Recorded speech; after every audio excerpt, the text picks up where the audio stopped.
Hi everybody, it is the 28th of October 2008 and just a really quick vlog. I need to vlog so badly right now because I just finished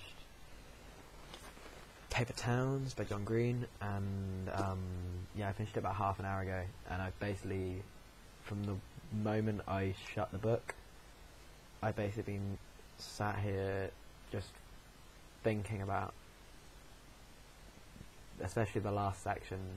It's called The Vessel, the last section, and honestly it's so emotionally draining that by the end you don't feel sad per se, but you don't know what to feel.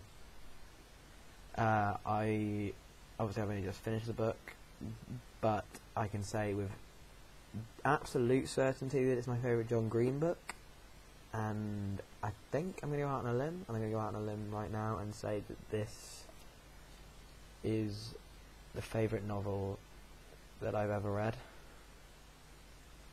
It's so smart, it's so witty, it's so it does what young adult fiction doesn't normally do, and instead of it just being, oh, boy meets girl, boy falls in love with girl, it almost examines why that happens and why to some extent that's entirely wrong. Because I'm not gonna I'm gonna be honest, I'll put spoiler tags on. I'm gonna talk about the book. Basically, if you don't want to hear spoilers of the book, just turn off now. You will have read the spoiler tags anyway, so you're not gonna hopefully be listening by this point. But yeah, as you find out in the book, basically what Green is trying to say to us is that how we perceive people and how we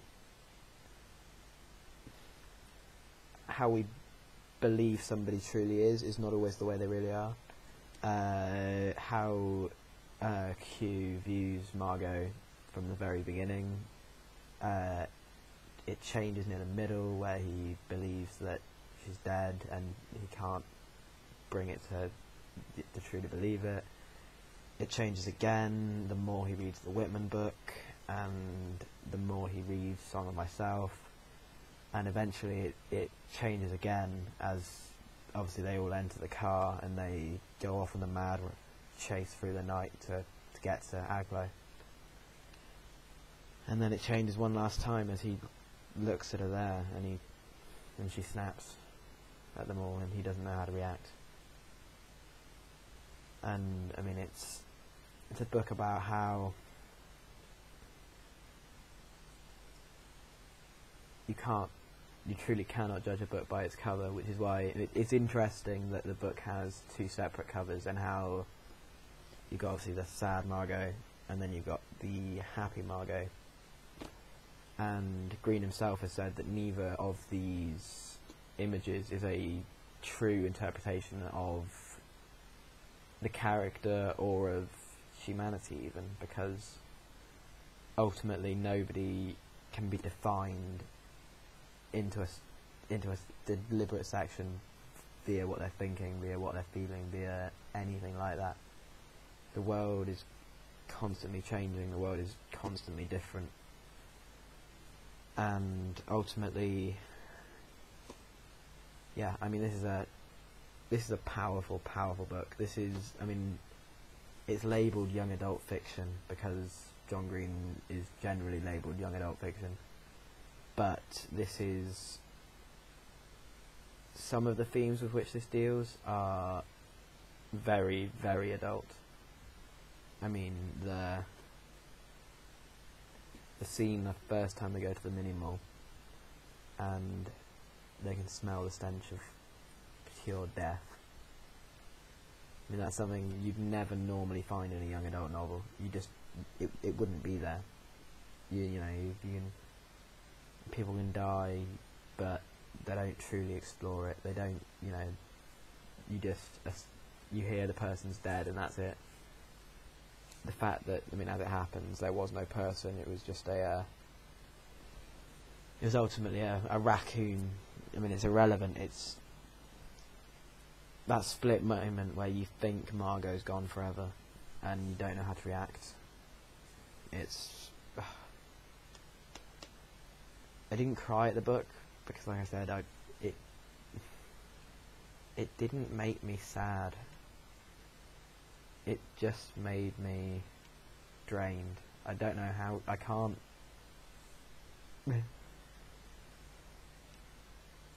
I mean, anyone who's on my Twitter page, generally anybody who's watching this will be on my Twitter page, can attest to the fact that upon finishing the book, within 1 minute of me closing the book, I posted a Twitter which reads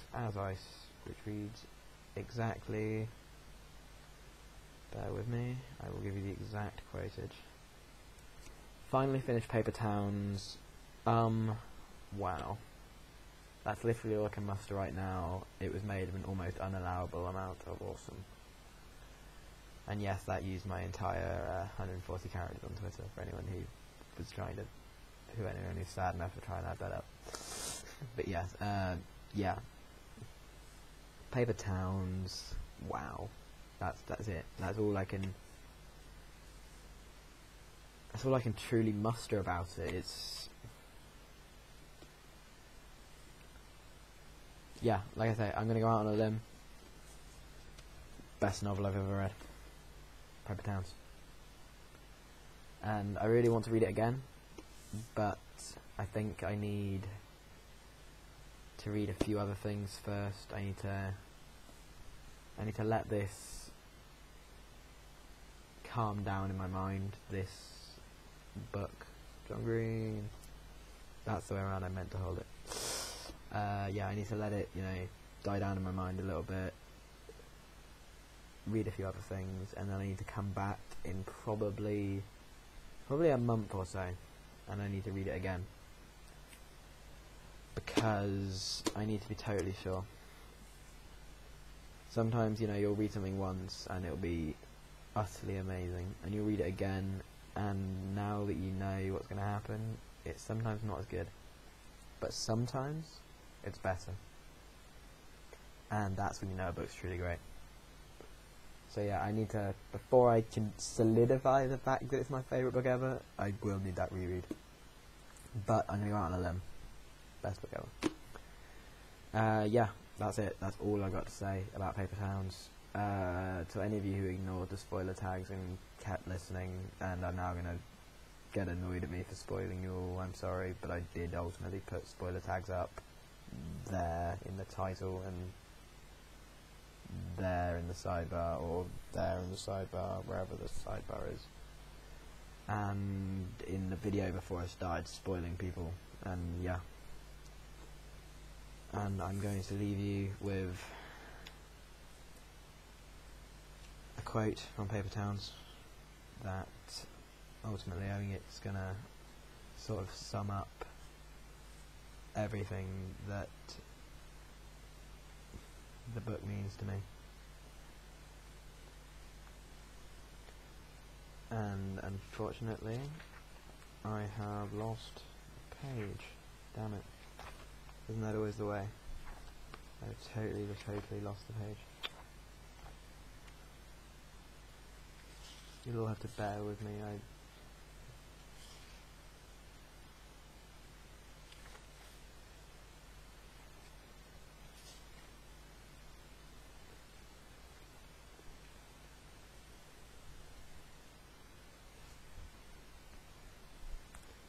This is taken from a chapter near the beginning of the book. It's Margot and Q are stood at the top of the SunTrust Tower, and they are looking out over the city, and Margot describes it as a paper town. And here's what she says. Here's what's not beautiful about it. From here you can't see the cracked paint or whatever, but you can tell where the place really is. You can see how fake it all is. It's not even hard enough to be made out of plastic. It's a paper town. I mean, look at it, Q. Look at all the cul-de-sacs, those streets that turn in on themselves, the houses that were built to fall apart, all those paper people living in their paper houses, burning the future to stay warm, all the paper kids drinking beer some bum bought for them at a paper convenience store, everyone demented with the mania of owning things. all the things paper thin and paper frail, and all the people too.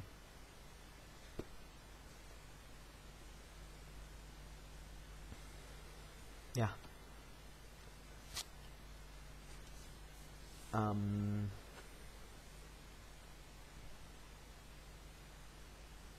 I could probably edit this, get rid of some of the blank spots, but